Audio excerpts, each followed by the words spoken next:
नमस्कार स्टूडेंट्स, आज अपने करने जा रहे हैं जूलॉजी में एंडोक्राइनोलॉजी में BSc part third year, BSc BEd second year का पार्ट 21 नंबर का जो पार्ट है आज उसको अपने देखने जा रहे हैं। हमने 20वें पार्ट में देखा था कि जो अपनी जो ग्रंथि चल रही थी वो ग्रंथि थी अपनी पैराथायराइड ग्लैंड। पैराथायराइड ग्लैंड अपनी चल रही थी। तो पैराथायराइड जो ग्लैंड है उसके द्वारा आपको बताया था कि पैराथार्मोन हार्मोन या जिसको कोलिप हार्मोन भी कहा जाता है। क्यों कहा जाता है ये आपको बताया था कि कोलिप जो हार्मोन है, फिलिप्स कोलिप ने इसको देखा था, इसके बारे में बताया था सबसे पहले, इसलिए इसको क्या कहते हैं, कोलिप हार्मोन कहते हैं। और देखिए स्टूडेंट की जो अपने बात की थी कि पैराथार्मोन हार्मोन या कोलिप हार्मोन इसका काम क्या है, तो इसके कार्य के लिए आपको बताया था कि ये जो हार्मोन है पैराथार्मोन हार्मोन, ये थायरोकैल्सिटोनिन की विपरीत कार्य करते हुए कैल्शियम के रीअब्जॉर्प्शन को बढ़ाता है और फास्फेट के उत्सर्जन को यानी फास्फेट के एक्सक्रीशन को बढ़ाता है।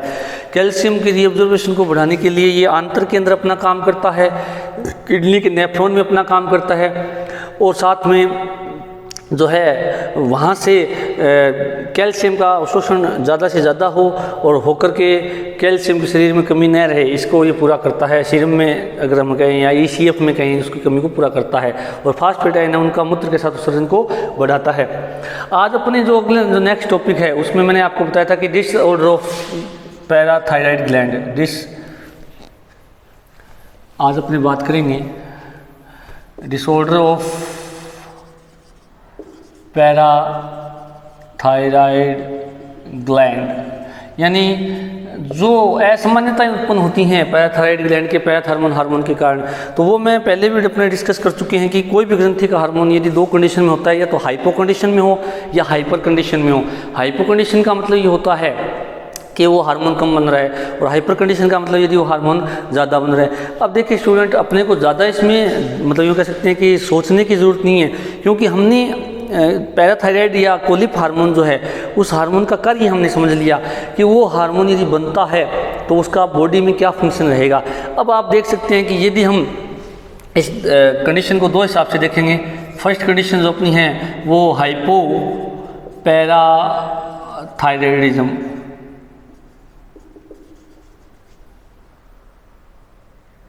और दूसरी कंडीशन है हाइपर पैराथायराइडिज्म। तो ये दो कंडीशन में देखना है। तो हाइपो के अंदर क्या होगा, जो अपना पीटीएच है वो कम बनेगा और हाइपर के अंदर पीटीएच क्या बनेगा, ज़्यादा बनता है। अब ये दो कंडीशन अपने को देखनी है कि दोनों के अंदर अब हमारे क्या डिसऑर्डर हो सकते हैं, बॉडी के अंदर क्या असमानता उत्पन्न हो सकती है। अब आपको फंक्शन बताया हुआ है कि पैराथार्मोन हार्मोन का मुख्य कार्य है। अब मैं एक बार आउटलाइन करता हूँ, फिर उसको पूरा डिटेल में डिस्कस करते हैं कि पैराथार्मोन हार्मोन का काम क्या है। यही काम है कैल्शियम के पुनः अवशोषण को बढ़ाना। तो आपको पता है हाइपोपैराथायराइडिज्म में पीटीएच कम बनेगा तो कैल्शियम का पुनः अवशोषण घटेगा और जो फास्फेट है उसका अवशोषण बढ़ेगा। तो वो कंडीशन क्या कहलाती है, हाइपोपैराथायराइडिज्म। और हाइपरपैराथायराइडिज्म में क्या है कि कैल्शियम का लेवल बहुत ज़्यादा बढ़ जाएगा और फास्फेट का उत्सर्जन क्या हो जाएगा, ज़्यादा बढ़ जाएगा। तो वो कंडीशन क्या कहलाती है, हाइपरपैराथायराइडिज्म। हम पहले बात करने जा रहे हैं अभी हाइपोपैराथायराइडिज्म की। तो हाइपोपैराथायराइडिज्म की यदि हम बात करें तो इसमें क्या होगा, कंडीशन की यदि हम बात करें कि पहली कंडीशन तो क्या है कि पीटीएच ग्लैंड जो होती है, ग्लैंड अल्प सक्रिय हो जाती है, अल्प सक्रिय हो जाती है, जिससे पीटीएच या कोलिप हार्मोन कम बनता है। पीटीएच कम बनता है, पीटीएच कम बनता है। पहली कंडीशन तो अपनी यही लागू होती है। अब पीटीएच यदि कम बनेगा तो जिससे क्या होगा कि इसके द्वारा निम्न लक्षण उत्पन्न होते हैं, इसके द्वारा निम्न लक्षण दिखाई देते हैं या उत्पन्न होते हैं, दिखाई देते हैं। अब आपको पता है पहला लक्षण तो क्या होगा कि कैल्शियम का पुनः अवशोषण कम हो जाता है, अवशोषण कम हो जाता है। कहाँ से आपको पता ही है, आंतर से होता है पुनः अवशोषण और हमारे नेफ्रॉन से होता है। तो दोनों जगह क्या होगा कि कैल्शियम का पुनः अवशोषण कम होगा, तो जिससे क्या होगा, दूसरी कंडीशन शरीर में या सीरम में, शरीर में या सीरम में कैल्शियम की कमी हो जाती है, कमी हो जाती है। तो पहले दो कंडीशन आपको क्लियर होगी, क्योंकि हमने बात की थी कि हाइपोपैराथायरॉयडिज्म में कमी होगी, और कमी होगी तो मुख्य प्रभाव किस पर पड़ेगा, कैल्शियम आयनों के पुनः अवशोषण पर पड़ेगा।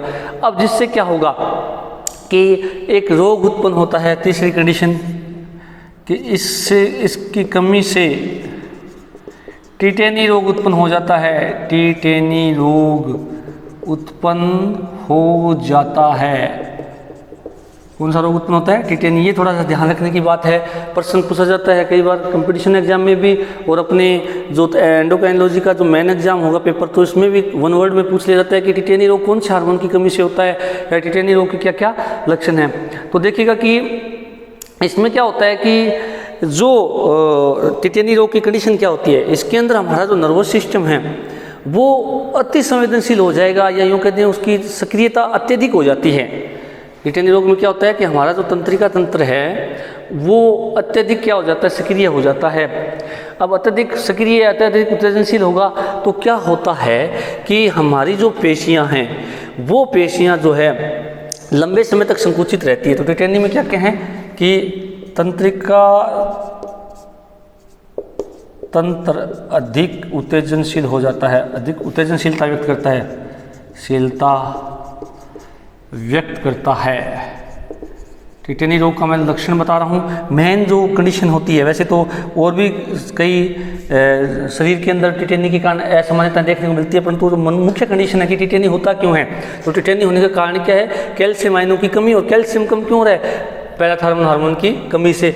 अब क्या होगा कि अब टिटेनी रोग का जो मुख्य करैक्टर है उसमें क्या होगा, या मुख्य लक्षण क्या है कि तंत्रिका तंत्र अधिक उत्तेजनशीलता व्यक्त करता है, वह पेशियां लंबे समय तक संकुचित रह जाती है, पेशियां लंबे समय तक संकुचित रह जाती है या रहने लगती है। क्योंकि मैं आपको एक बात बता देता हूँ कि जो कैल्शियम आयन है, मैंने पहले भी बताया था कि पेशियों का जब संकुचन होता है तो उसके लिए कैल्शियम आयन का होना आवश्यक है। उसका रीज़न क्या है कि जैसे ही तंत्रिका कोशिकाओं से एसिटिल कोलिन जब पेशियों की जो मेम्ब्रेन होती है उस मेम्ब्रेन के पास आकर के उसमें सक्रियता उत्पन्न करता है, तो जिससे पेशियों में जैसे मेम्ब्रेन के अंदर सक्रियता उत्पन्न होती है, तो वैसे ही जो अपने जैसे अपने ये बात करते हैं, एक तंत्रिका कोशिका है,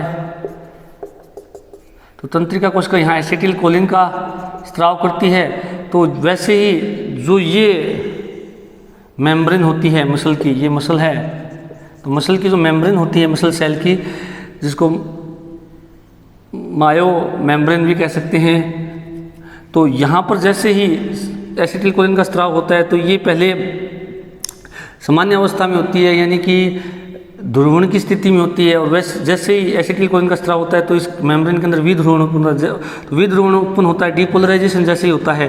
तो उसके दौरान क्या होता है, यहाँ अंदर एंडोप्लाज्मिक रेटिकुलम जो होती है वो कैल्शियम आयन स्रावित करती है, और वो कैल्शियम आयन आगे क्या करता है, एक्टिन और मायोसिन जो होते हैं फाइबर्स, एक्टिन और मायोसिन, एक्टिन और मायोसिन में फिलामेंट स्लाइडिंग जो एक प्रोसेस है वो शुरू होता है, जिसके कारण पेशी के अंदर क्या होता है, संकुचन होता है, जो अपने फिजियोलॉजी के अंदर पढ़ेंगे आगे सेकेंड ईयर में पढ़ के भी आए होंगे आप फिजियोलॉजी के अंदर। तो जो मसल कॉन्ट्रैक्शन होता है वहाँ पर कैल्शियम आयन की जरूरत होती है। तो टिटेनी रोग में क्या हो जाता है कि जो नर्वस सेल है वो ज़्यादा उत्तेजनशीलता शो करेगी, जिससे क्या होगा कि यहाँ पर कैल्शियम का उत्सर्जन ज़्यादा होगा, कैल्शियम का उत्सर्जन एंडोप्लाज्मिक रेटिकुलम ज़्यादा करेगी, तो जिससे क्या होता है कि जो एक्टिन और मायोसिन के अंदर जो स्लाइडिंग होती है वो बहुत ज़्यादा होती है, और ज़्यादा होने से यूँ कह सकते हैं वो लंबे समय तक बनी रहती है, जिसके कारण जो है पेशियाँ लंबे समय तक क्या बनी रहती है, संकुचित रह जाती है। उसके अलावा यदि हम बात करें कि ये यदि कंडीशन होती है तो जिसके क्या होगा कि अगर पेशियाँ लंबे समय तक संकुचित होगी तो जबड़े जो हैं चौथा पॉइंट यदि हम देखें, टिटेनी रोग उत्पन्न होगा तो जबड़े भिंचे हुए रह जाते हैं, जबड़े भिंचे हुए रह जाते हैं। अपने सामान्यतः कई बार देखते हैं टिटेनी के जो मरीज अपने आसपास घरों के आसपास होते हैं या परिवारों में पाए जाते हैं, तो वहाँ देखते हैं कि उनके जबड़े इतने ज़्यादा, यानी वो देख सकते हैं कि जबड़ों की जो पेशियाँ होती हैं टिटेनी रोग के अंदर, वो जबड़ों को खुलने नहीं देती हैं, उनको बंद किए हुए रखती हैं, और फिर उनको हम कह सकते हैं कि खोलने के लिए काफ़ी जोर लगाना पड़ता है। तो जबड़े इसमें क्या होते हैं, टिटेनी रोग में भिंचे हुए रह जाते हैं। उसके अलावा जो है पेशियों में अकड़न उत्पन्न हो जाती है, पेशियों में अकड़न उत्पन्न हो जाती है, अकड़न उत्पन्न हो जाती है। अकड़न का मतलब उसमें खिंचाव रह जाता है। उसके बाद नेक्स्ट कैरेक्टर की यदि बात करें, शरीर में कंपन होने लगता है, शरीर में कंपन होने लगता है, होने लगता है। तो शरीर में क्या होगा, कंपन भी होता है। उसके अलावा जो सीरम के अंदर अब आपको पता है कैल्शियम का लेवल वो क्या हो जाएगा, कम हो जाता है। सीरम में कैल्शियम का लेवल कम हो जाता है, कम हो जाता है। अब कम हो जाता है ये बात तो अपने पहले कर ही चुके हैं, क्योंकि पीटीएच कम बन रहा है तो कैल्शियम का लेवल क्या रह जाएगा उसमें, कम। और श्वास तेजी से चलने लगता है, हृदय गति बढ़ जाती है, श्वास तेजी से चलता है, वह हृदय गति भी बढ़ जाती है, हृदय गति भी बढ़ जाती है। अब ये भी इसका क्या है, लक्षण है किसका, हाइपोपैराथायराइडिज्म में। और साथ में जो लास्ट जो है शरीर का तापमान है वो भी बढ़ जाता है, शरीर का ताप भी बढ़ जाता है। अब बढ़ने का कारण क्या है, क्योंकि देखिएगा श्वास की दर अगर बढ़ेगी तो कैल्शियम ऑक्सीजन कंजप्शन ज़्यादा होगा, तो ऊर्जा भी उत्पन्न क्या होगी, ज़्यादा होगी, जिससे क्या होगा कि जो हमारी बॉडी के अंदर ऊर्जा उत्पन्न होगी, उसमें उत्पन्न होगी, जिससे तापमान भी क्या हो जाता है, बढ़ जाता है। तो जो अपने ये कह सकते हैं कि हाइपोपैराथायराइडिज्म है उसके मुख्य कैरेक्टर अपने यही हैं। और जो मेन उसका रोग है वो कौन सा होता है, टिटेनी। और यदि हम बात करें कि इस दौरान यदि एक कंडीशन उत्पन्न होती है, जो मेन मैं आपको बताता हूँ, हाइपोकैल्सीमिया की कंडीशन यदि उत्पन्न हो जाती है तो उसके द्वारा क्या होता है, एक कंडीशन और उत्पन्न होती है इसके अंदर, हम बात करें इसी दौरान यदि इसको जोड़ देता हूँ कुछ, एक ये इम्पोर्टेंट बात है कि हाइपोपैराथायराइडिज्म में हाइपोकैल्सीमिया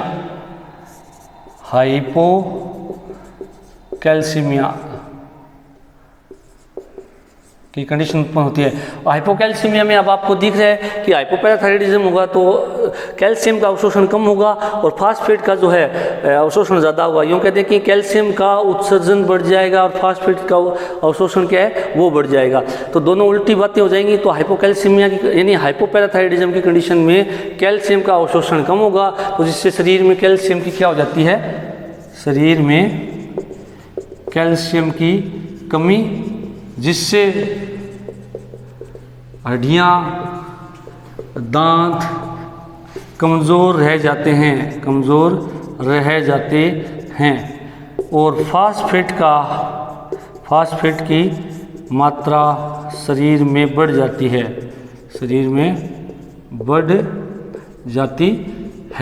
तो ये कंडीशन क्या कहलाती है, हाइपोकैल्सीमिया, जिसके अंदर शरीर के जो अपने हड्डियाँ हैं, दांत हैं, ये सारे के सारे क्या रह जाते हैं, कमज़ोर रह जाते हैं। और सबसे बड़ी बात जो है पक्षियों में जो देखी गई है इसकी कमी से, पक्षियों में कवचविहीन अंडे दिए जाते हैं, कवचविहीन अंडे देखे जा सकते हैं। ये सबसे बड़ी बात मैं आपको बताता हूँ। जो पूछे जाने वाली बात वो दो ही हैं इसके अंदर कि पहली बात तो हाइपोपैराथायराइडिज्म में क्या होगा, कैल्शियम आयनों की कमी, और सबसे बड़ी जो कंडीशन उत्पन्न होती है मनुष्य में कौन सा रोग उत्पन्न होता है, टिटेनी। और पक्षियों के अंदर क्या होगा, कवच विहीन अंडे। तो ये दो क्वेश्चन जो है एग्जाम में पूछे जाते हैं कि टिटेनी रोग कौन से हार्मोन की कमी से होता है या किस हार्मोन का इस पर प्रभाव देखा जाता है, और दूसरा कि पक्षियों के अंदर कवच विहीन अंडे अगर देखे जाते हैं तो कौन से हार्मोन की कमी से। तो आपको पता होना चाहिए जो पक्षियों के जो अंडे होते हैं उनमें कैल्शियम कार्बोनेट होता है, तो कैल्शियम कार्बोनेट जो है उसके लिए हमें कैल्शियम चाहिए, और पैराथार्मोन हार्मोन यदि पक्षियों में कम हो जाता है या कम बनता है, या यूँ कहते हैं पैराथायराइड ग्रंथि अल्प सक्रिय हो जाती है, तो पैराथार्मोन हार्मोन या कोलिप का हार्मोन कम बनेगा।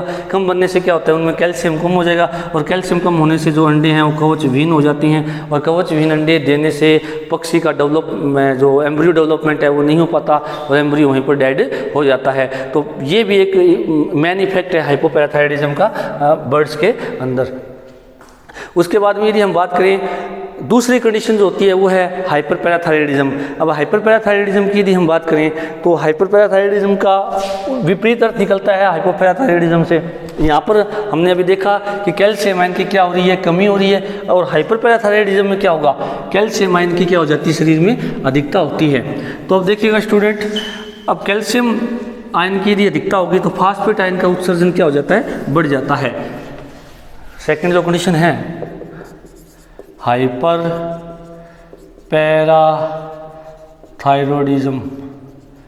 यानी पीटीएच की अति सक्रियता।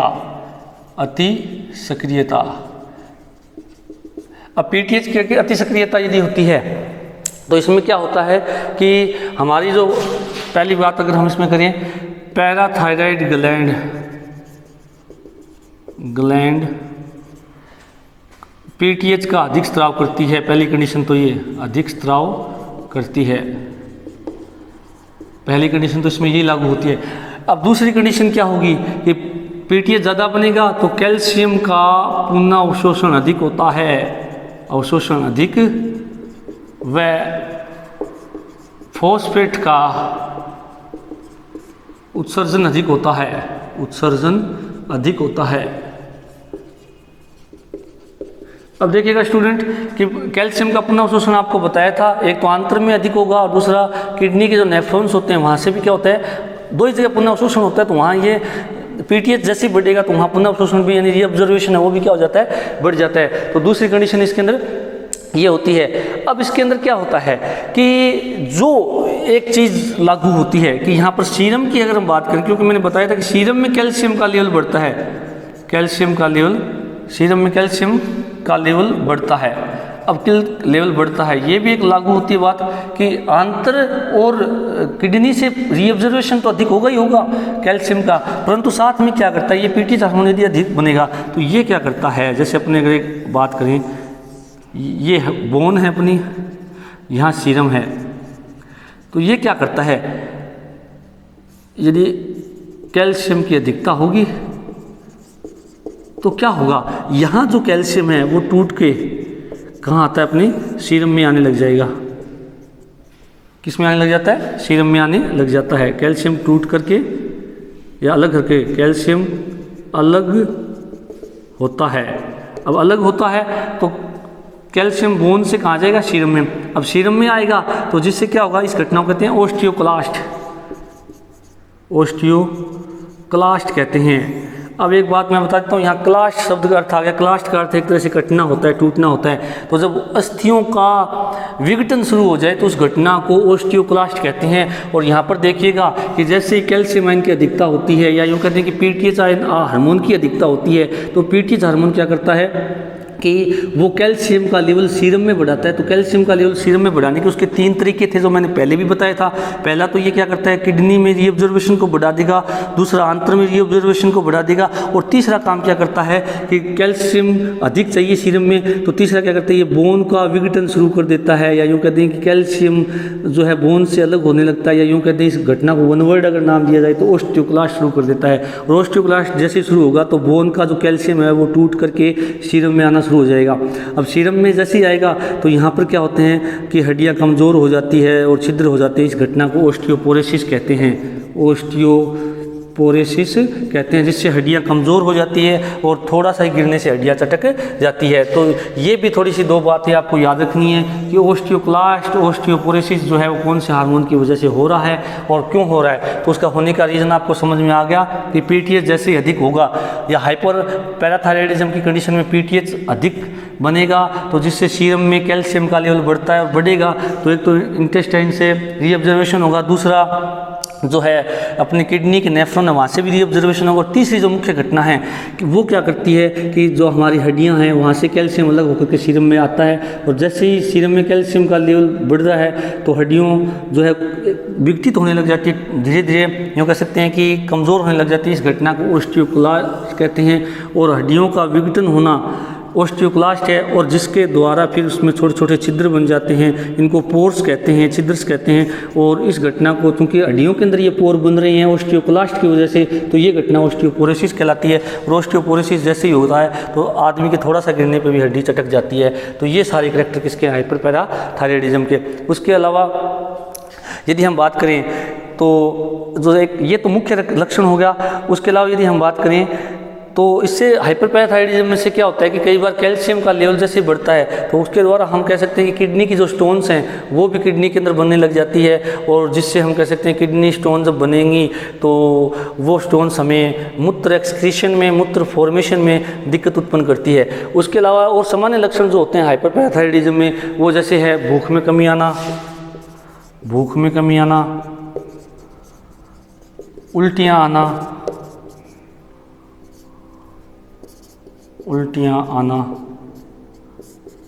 भूख में कमी होना, उल्टियाँ आना। उसके अलावा यदि हम बात करें धमनियों में कैल्शियम जमा होने लग जाता है, ये भी एक खतरनाक बात है अपने लिए। धमनियों में कैल्शियम जमा होता है। अब कैल्शियम जमा होगा तो जिससे क्या होगा कि धमनियों की दीवारों की जो संकुचनशीलता है वो कम हो जाती है, और कई बार जो है कैल्शियम का डिपोजिशन ज़्यादा हो जाता है तो जिससे जो है हार्ट अटैक जैसी कंडीशन उत्पन्न हो सकती है, या कई बार जो है ब्रेन हेमरेज जैसी कंडीशन उत्पन्न हो जाती है। क्योंकि रक्त का प्रवाह अगर ब्रेन में नहीं हो पाता है तो ब्लड वेसल्स फट जाती है, फटने से क्या होगा जो है ब्रेन हेमरेज की कंडीशन इसमें उत्पन्न हो जाती है। और उसके अलावा मैंने बताया था आपको कि जो कैल्शियम यदि ज़्यादा शरीर के अंदर बनेगा तो हमारी जो पेशियों की सक्रियशीलता वो और ज़्यादा बढ़ जाती है, और पेशियों का आकार भी इसके अंदर बढ़ जाता है। तो स्टूडेंट्स आज जो अपने किया है वो पैराथायराइड ग्लैंड को अपने आज यहाँ समाप्त करते हैं। दोनों कंडीशन अपने देख ली, हाइपोपैराथायराइडिज्म क्या है और हाइपरपैराथायराइडिज्म क्या है। Thank you.